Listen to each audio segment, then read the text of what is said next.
नमस्कार, मैं स्वतंत्र कुमार और आप सभी का स्वागत करता हूं आपके अपने चैनल शॉर्ट हैंड टीम पर। तो दोस्तों, आज के इस वीडियो में दैनिक जागरण के संपादकीय से 430 शब्दों के डिक्टेशन को हम लोग लेने वाले हैं।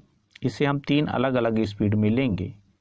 पहली बार में 70 की स्पीड में, दूसरी बार में 80 की स्पीड में, तो तीसरी और आखिरी बार में इसी डिक्टेशन को हम लोग 90 की स्पीड में लेने वाले हैं। अगर आपको इस डिक्टेशन के पीडीएफ की ज़रूरत है तो आप हमारे टेलीग्राम ग्रुप को ज्वाइन कर सकते हैं। ग्रुप का लिंक इसी वीडियो के ठीक नीचे डिस्क्रिप्शन बॉक्स में आपको मिल जाएगा। तो 70 की स्पीड में आपका डिक्टेशन स्टार्ट होगा 5 सेकेंड के बाद। तब तक के लिए आप रेडी रहें।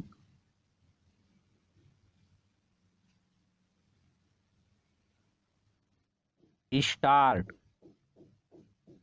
भ्रष्टाचार के खिलाफ ईडी, सीबीआई और आयकर विभाग की कई स्थानों पर छापेमारी यही बता रही है कि केंद्रीय एजेंसियों का मनमाना इस्तेमाल किए जाने के विपक्ष के तमाम आरोपों के बावजूद इन एजेंसियों की सक्रियता थमने वाली नहीं है। विपक्षी दल केंद्रीय एजेंसियों की छापेमारी पर कुछ भी कहें, जनता इसकी अनदेखी नहीं कर सकती कि रांची में नेताओं के करीबी माने जाने वाले एक व्यक्ति के यहाँ 2 AK-47 राइफलें मिली। इसी तरह कुछ दिनों पहले बंगाल के एक मंत्री की करीबी के यहाँ से अकूत संपदा मिली थी। ऐसे में जांच एजेंसियों को सक्रिय रहना ही चाहिए, लेकिन उनकी सक्रियता के साथ भ्रष्टाचार के मामलों का निस्तारण भी शीघ्रता से करने की कोई व्यवस्था बननी चाहिए। इसका कोई अर्थ नहीं कि छापेमारी के बाद जांच और सुनवाई का सिलसिला वर्षों तक जारी रहे। चूंकि फिलहाल ऐसा ही हो रहा है, इसलिए विपक्ष को यह कहने का मौका मिल रहा है कि राजनीतिक बदले की भावना से काम किया जा रहा है। भ्रष्टाचार से जुड़े कई मामले ऐसे हैं जिनकी जांच वर्षों से जारी है। चंद मामले ही ऐसे हैं जिनमें भ्रष्टाचार के आरोपों से घिरे लोगों को सजा सुनाई जा सकी है। आम तौर पर यह सजा भी निचली अदालतों द्वारा ही सुनाई गई है। इस कारण दोषी करार दिए गए लोग यह दलील देते रहते हैं कि उनके मामलों का अंतिम तौर पर निस्तारण होना शेष है और उन्हें इसका भरोसा है कि ऊंची अदालतें उनके पक्ष में फैसला देंगी। पैरा। जितना आवश्यक यह है कि नेताओं और नौकरशाहों से जुड़े भ्रष्टाचार के मामलों की जांच प्राथमिकता के आधार पर एक तय सीमा में हो, उतना ही यह भी कि निचली अदालतों के फैसलों को चुनौती देने वाली याचिकाओं के निस्तारण में उच्चतर अदालतें भी तत्परता बरतें। जब तक ऐसा नहीं होता तब तक भ्रष्ट नेताओं और नौकरशाहों को हतोत्साहित नहीं किया जा सकता।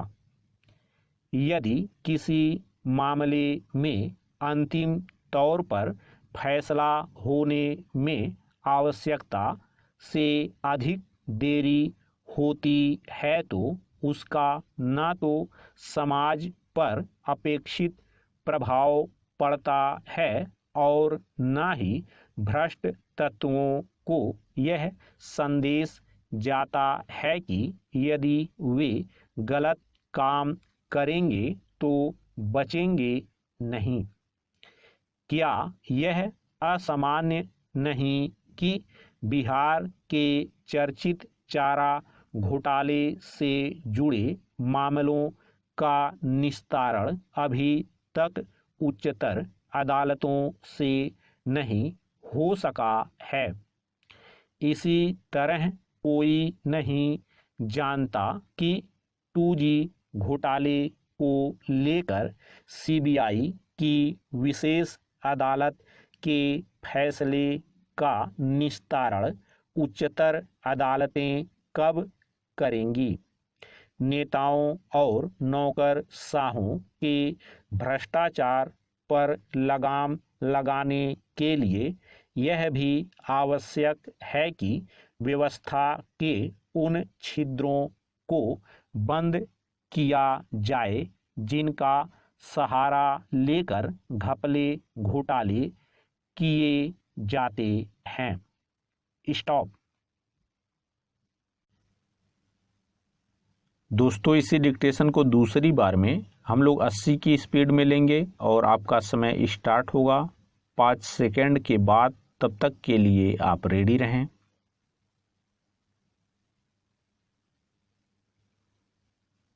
स्टार्ट।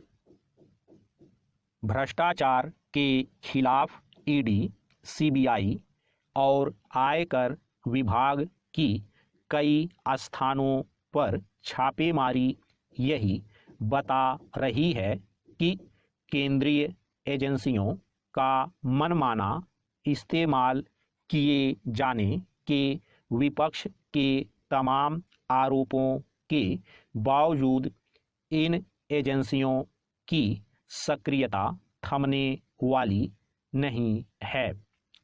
विपक्षी दल केंद्रीय एजेंसियों की छापेमारी पर कुछ भी कहें, जनता इसकी अनदेखी नहीं कर सकती कि रांची में नेताओं के करीबी माने जाने वाले एक व्यक्ति के यहाँ 2 AK-47 राइफलें मिली। इसी तरह कुछ दिनों पहले बंगाल के एक मंत्री की करीबी के यहाँ से अकूत संपदा मिली थी। ऐसे में जांच एजेंसियों को सक्रिय रहना ही चाहिए, लेकिन उनकी सक्रियता के साथ भ्रष्टाचार के मामलों का निस्तारण भी शीघ्रता से करने की कोई व्यवस्था बननी चाहिए। इसका कोई अर्थ नहीं कि छापेमारी के बाद जांच और सुनवाई का सिलसिला वर्षों तक जारी रहे। चूंकि फिलहाल ऐसा ही हो रहा है, इसलिए विपक्ष को यह कहने का मौका मिल रहा है कि राजनीतिक बदले की भावना से काम किया जा रहा है। भ्रष्टाचार से जुड़े कई मामले ऐसे हैं जिनकी जांच वर्षों से जारी है। चंद मामले ही ऐसे हैं जिनमें भ्रष्टाचार के आरोपों से घिरे लोगों को सजा सुनाई जा सकी है। आम तौर पर यह सजा भी निचली अदालतों द्वारा ही सुनाई गई है। इस कारण दोषी करार दिए गए लोग यह दलील देते रहते हैं कि उनके मामलों का अंतिम तौर पर निस्तारण होना शेष है और उन्हें इसका भरोसा है कि ऊंची अदालतें उनके पक्ष में फैसला देंगी। पैरा, जितना आवश्यक यह है कि नेताओं और नौकरशाहों से जुड़े भ्रष्टाचार के मामलों की जांच प्राथमिकता के आधार पर एक तय सीमा में हो, उतना ही यह भी कि निचली अदालतों के फैसलों को चुनौती देने वाली याचिकाओं के निस्तारण में उच्चतर अदालतें भी तत्परता बरतें। जब तक ऐसा नहीं होता तब तक भ्रष्ट नेताओं और नौकरशाहों को हतोत्साहित नहीं किया जा सकता। यदि किसी मामले में अंतिम तौर पर फैसला होने में आवश्यकता से अधिक देरी होती है तो उसका न तो समाज पर अपेक्षित प्रभाव पड़ता है और न ही भ्रष्ट तत्वों को यह संदेश जाता है कि यदि वे गलत काम करेंगे तो बचेंगे नहीं।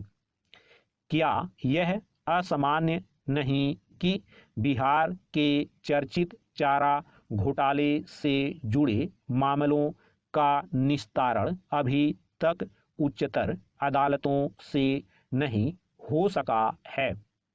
इसी तरह कोई नहीं जानता कि 2G घोटाले को लेकर सीबीआई की विशेष अदालत के फैसले का निस्तारण उच्चतर अदालतें कब करेंगी।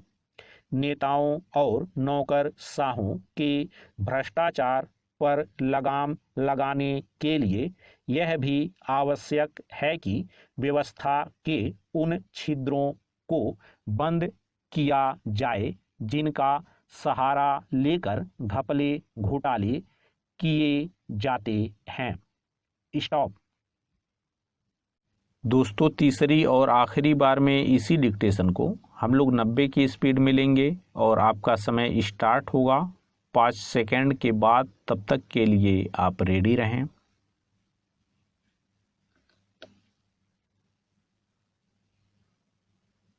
स्टार्ट। भ्रष्टाचार के खिलाफ ईडी, सीबीआई और आयकर विभाग की कई स्थानों पर छापेमारी यही बता रही है कि केंद्रीय एजेंसियों का मनमाना इस्तेमाल किए जाने के विपक्ष के तमाम आरोपों के बावजूद इन एजेंसियों की सक्रियता थमने वाली नहीं है। विपक्षी दल केंद्रीय एजेंसियों की छापेमारी पर कुछ भी कहें, जनता इसकी अनदेखी नहीं कर सकती कि रांची में नेताओं के करीबी माने जाने वाले एक व्यक्ति के यहाँ 2 AK-47 राइफलें मिली। इसी तरह कुछ दिनों पहले बंगाल के एक मंत्री की करीबी के यहाँ से अकूत संपदा मिली थी। ऐसे में जांच एजेंसियों को सक्रिय रहना ही चाहिए, लेकिन उनकी सक्रियता के साथ भ्रष्टाचार के मामलों का निस्तारण भी शीघ्रता से करने की कोई व्यवस्था बननी चाहिए। इसका कोई अर्थ नहीं कि छापेमारी के बाद जांच और सुनवाई का सिलसिला वर्षों तक जारी रहे। चूंकि फिलहाल ऐसा ही हो रहा है, इसलिए विपक्ष को यह कहने का मौका मिल रहा है कि राजनीतिक बदले की भावना से काम किया जा रहा है। भ्रष्टाचार से जुड़े कई मामले ऐसे हैं जिनकी जांच वर्षों से जारी है। चंद मामले ही ऐसे हैं जिनमें भ्रष्टाचार के आरोपों से घिरे लोगों को सजा सुनाई जा सकी है। आम तौर पर यह सजा भी निचली अदालतों द्वारा ही सुनाई गई है। इस कारण दोषी करार दिए गए लोग यह दलील देते रहते हैं कि उनके मामलों का अंतिम तौर पर निस्तारण होना शेष है और उन्हें इसका भरोसा है कि ऊंची अदालतें उनके पक्ष में फैसला देंगी।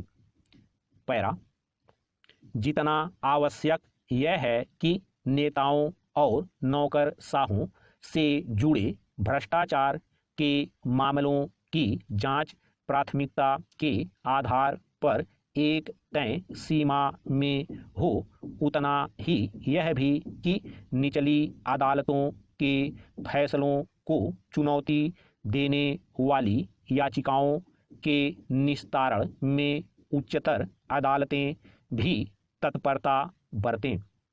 जब तक ऐसा नहीं होता तब तक भ्रष्ट नेताओं और नौकरशाहों को हतोत्साहित नहीं किया जा सकता। यदि किसी मामले में अंतिम तौर पर फैसला होने में आवश्यकता से अधिक देरी होती है तो उसका न तो समाज पर अपेक्षित प्रभाव पड़ता है और न ही भ्रष्ट तत्वों को यह संदेश जाता है कि यदि वे गलत काम करेंगे तो बचेंगे नहीं। क्या यह असामान्य नहीं कि बिहार के चर्चित चारा घोटाले से जुड़े मामलों का निस्तारण अभी तक उच्चतर अदालतों से नहीं हो सका है। इसी तरह कोई नहीं जानता कि 2G घोटाले को लेकर सीबीआई की विशेष अदालत के फैसले का निस्तारण उच्चतर अदालतें कब करेंगी। नेताओं और नौकरशाहों के भ्रष्टाचार पर लगाम लगाने के लिए यह भी आवश्यक है कि व्यवस्था के उन छिद्रों को बंद किया जाए जिनका सहारा लेकर घपले घोटाले किए जाते हैं। स्टॉप।